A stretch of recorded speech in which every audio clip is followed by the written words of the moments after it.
So guys, ito pala yung simula ko kanina bago ako masugitan. Pinapicheck kasi sa akin ito kasi may problema sa pag-angat at pagbaba ng door glass.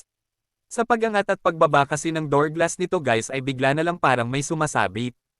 Isa din pala itong ban na NB350 na manual or mano-mano mo lang iikot ang handle para tataas at bababa ang door glass.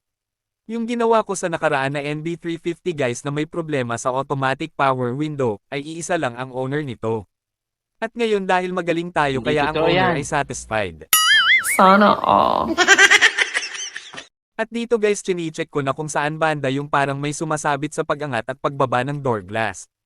At talagang magaling tayo kasi nakita ko kaagad ang problema dito. Sana all. Ang problema pala dito guys ay ang door glass guide niya sa ibaba.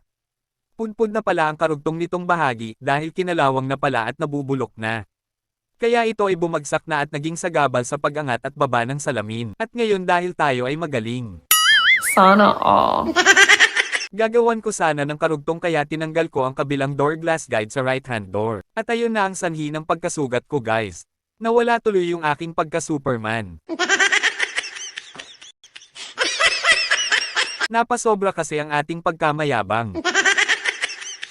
Maraming salamat nga pala sa panunood ng video guys at mag-iingat kayo palagi.